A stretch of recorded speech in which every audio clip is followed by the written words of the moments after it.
In 2012, engineers drilled holes through a masterpiece in Florence. They were hunting for another painting, one that has not been seen in 400 years, hidden behind the wall. It was made by Leonardo da Vinci, and the reason it was lost begins with the man who was told to paint the wall facing it. Florence, 1504. Leonardo da Vinci is 52, the most famous artist alive, a painter, engineer, and anatomist who almost never finishes anything.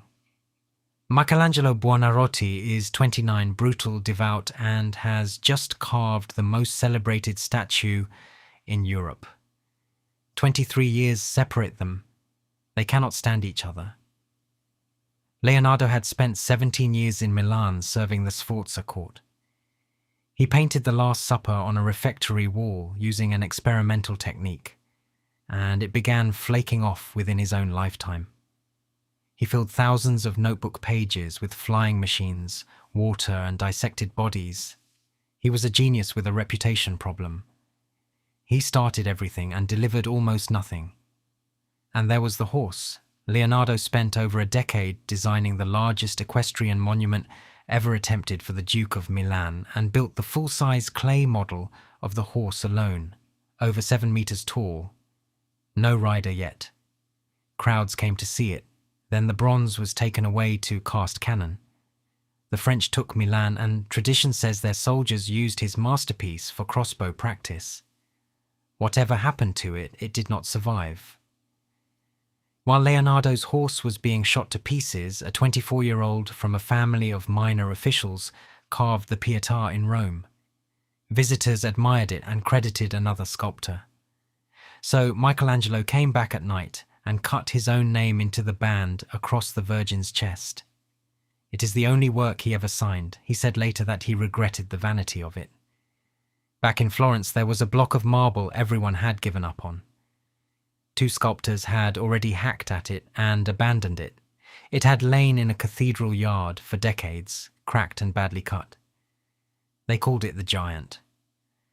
Michelangelo took the ruined block and in 3 years pulled a 17-foot David out of it. Florence had a new champion, and he was not Leonardo. The story survives in one anonymous manuscript written decades later, so treat it as the gossip Florence chose to remember. Leonardo is passing Santa Trinita when men arguing over a passage of Dante call him over to settle it. Michelangelo happens to walk by. Leonardo gestures at him. Michelangelo will explain it. Michelangelo hears mockery and answers in front of everyone. Explain it yourself. You who designed a horse to cast in bronze and could not cast it and abandoned it in shame. And what did you expect from those Milanese capons? Leonardo went red. Michelangelo walked away. Then Florence asked 30 of its finest minds where the David should stand. Leonardo was one of them. He voted to put it under the loggia, in a covered arcade off to the side behind a low wall. A colossus built to be seen from across the square, tucked into shade. The city ignored him and set it at the door of the town hall, facing Rome. And then the Republic did something almost cruel.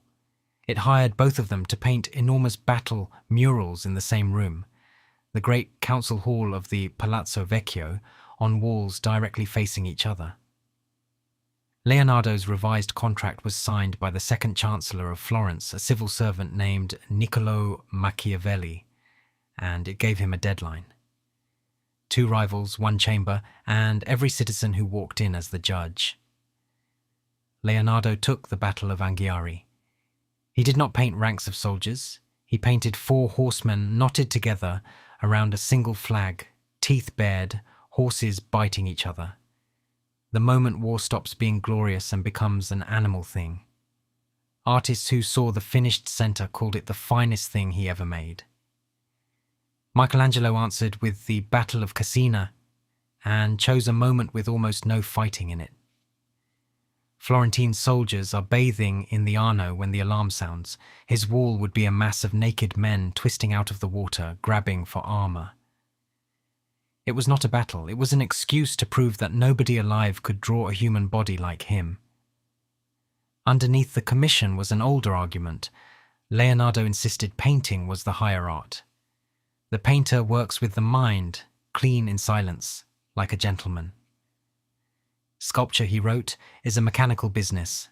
The sculptor sweats, covered in marble dust, his house full of noise and chips. Michelangelo called himself a sculptor to the end of his life, even while painting the Sistine ceiling. Leonardo would not paint in ordinary fresco. He mixed an experimental medium with wax and oil, and when the upper wall would not dry, he had braziers of hot coals hauled up to force it. The heat reached the lower section and the paint began to run. His horseman slid down the wall. He walked out of Florence in 1506 and never came back to it. Michelangelo never got to paint his wall at all. He had finished the full-size cartoon, the complete drawing ready to transfer, when Pope Julius II summoned him to Rome to build a tomb and then to lie on his back for 4 years painting a ceiling. The duel was over before either man put a finished battle on the wall. But someone else won it. A 21-year-old from Urbino came to Florence while both cartoons were on public display and studied them for months. He took Leonardo's soft modelling and Michelangelo's twisting bodies and fused them. Within a few years, Raphael was painting the Pope's private rooms, the commission both of them would have killed for. The drawings did not survive. Michelangelo's Cascina cartoon was so admired that artists came from all over Italy to copy it. And then it was handled, divided and cut to pieces, and every fragment vanished. Florence blamed a rival sculptor who hated him. But the biographer who first printed that accusation quietly deleted it from his second edition. What we have left is one grey copy painted decades later by another man, and a drawing Rubens made of Leonardo's horseman. From a copy of a copy, because Rubens never saw the wall either. 50 years later the hall was rebuilt.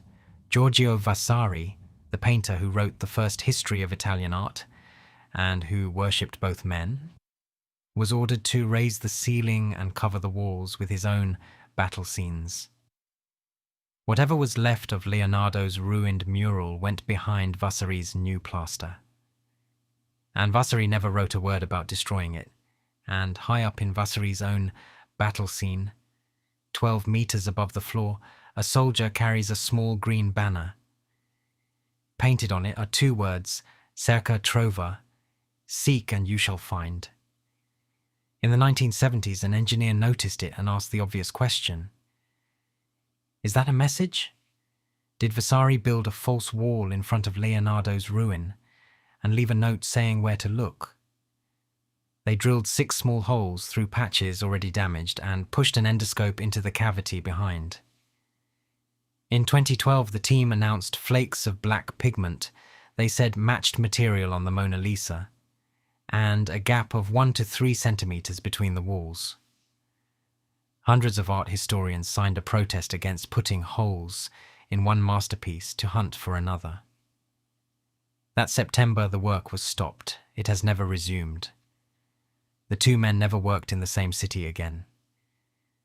Leonardo drifted to Rome, then to France, and died beside the Loire in 1519, with the Mona Lisa still in his baggage, a portrait he had carried for years and never delivered.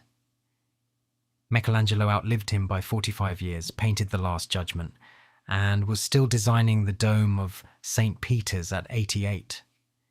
So who won the duel of the facing walls? Neither. One mural ran down the plaster, the other was never begun. Both cartoons were destroyed, and the only artist who profited was the boy who stood in that room, copying them. As for the hidden Leonardo, the case for it is a coloured flake, a 1 centimetre gap, and a pun. The case against it is chemistry. Other scholars argue his paint could never have gripped that wall, and that there was never anything there to find. 2 of the greatest artists who ever lived were put in one room and told to beat each other. What they left behind was an empty hall and a rumour. If you want the next file from the archive, subscribe.